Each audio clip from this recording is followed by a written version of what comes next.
So I wanted to do a video on procrastination and productivity. So I saw a question in my copywriting community, quite a common one actually, about people struggling to do the work, whatever it is, whether it's outreaching to get new clients, whether it's to knuckle down and make the decision to start copywriting, whether it is to actually do copywriting for a client, all these things. And you see people coming up with all these different ways that they believe will help them become more productive and stop procrastinating and stop doing whatever they're afraid of. And it's funny because I'm coming from a point of having experienced a lot of this before with a lot of the stuff that I've been through with procrastination and trying to be like a perfectionist in anything I'm executing on. I see a lot of people downloading productivity apps, softwares, all these different ways that they think will help them be more productive and stop procrastination, actually get the thing done that they're so scared of or that they can't do.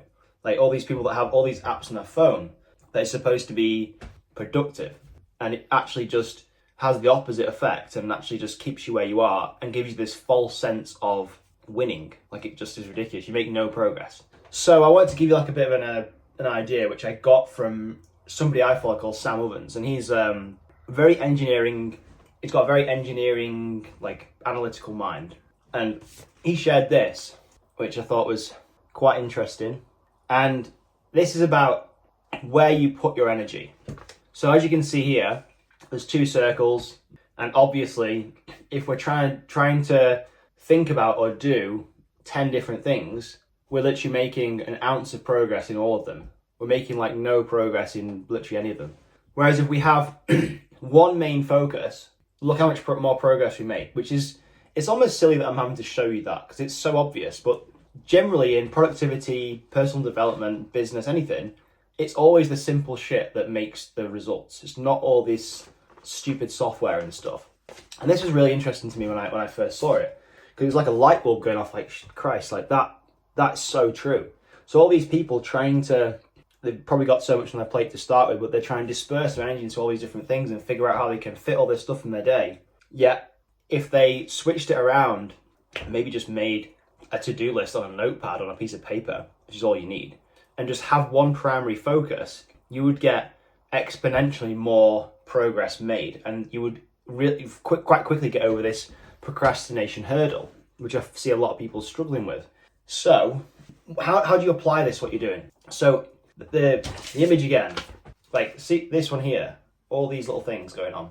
This could also apply to your daily life that is actually stopping you from doing stuff. So, you know when you think you have loads of stuff to do, and it's generally from like a personal business, so it's generally like you're trying to achieve something in business or your personal development, but the actual things holding you back are the things that are in your daily life. It's all the little things that you think aren't actually costing you time or energy, like washing dishes and tidying up and hoovering, all these little things.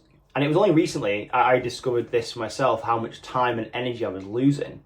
So if you think about that, like I got a cleaner recently, which is not massive, but she comes every week, tidies my house, and it's not, I don't feel I'm that much of a messy person, really. But she just tidies it so I can come home to a nice clean place to work and to live. But that, if I was to do myself, would probably take me 3-4 hours a week, which that 3-4 hours of energy could be easily applied to getting tasks done that move the needle forward in my life or my business or wherever I want to do. And if it's copywriting, it could be outreaching to new clients. It could be learning copywriting, whatever it is. So there's people in this community, let's go back to my original question or original thought, and they're just like getting stuck. Like, how do I beat procrastination? Why am I putting off doing this? And generally, that's a bit more about energy management and where your energy goes, but that also relates to why you can't do the thing you're scared of, or like why you procrastinate and why you're putting things off. And generally, like procrastination is a funny thing because it stares us in the face.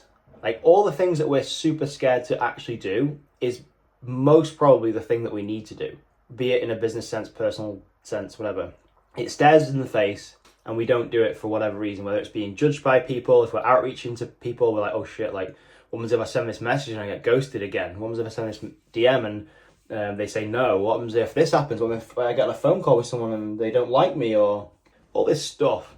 And I feel like I've reached a point now where I've gone through all this for quite a number of years and developed one, a thick skin, but also a way of coping with it and managing it and being able to, as a guy called Brian Tracy once said, once you wake up in the morning, eat that frog in the morning. I think like he had a quote that was like, eat that frog. I think there's a book called Eat That Frog that he sells. And what that basically translates to is, as soon as you wake up in the morning, just do the task that you've been putting off for so long first thing in the morning. Like the very first thing you do in the morning. Get up and start doing it. And you'll find that once you start stacking up these wins of overcoming whatever it is you're scared of, the dominoes just keep falling. Like, if you get on a phone call with a potential client and they knock you back or say no, you'll take that confidence as like, I just rang a stranger, I spoke to a stranger, you know? And then you start looking for how many other strangers you can speak to in that same day. It's really funny. And you have to keep working. It's like a muscle. It's like a muscle you have to keep working, like in the gym. You have to keep working this until you get to a point where it becomes automatic. And yeah, sure, you might still have bouts of procrastination where you put things off and your brain tries to change how you think about things. But honestly, that's one of the best ways to think about procrastination. So if you're stuck with, I don't know, not being able to do certain things, if you're stuck not being able to do certain things, be it copywriting, whatever, follow what I've said in this video, apply it, try and narrow your focus on what you're doing, and I hope that helps you out.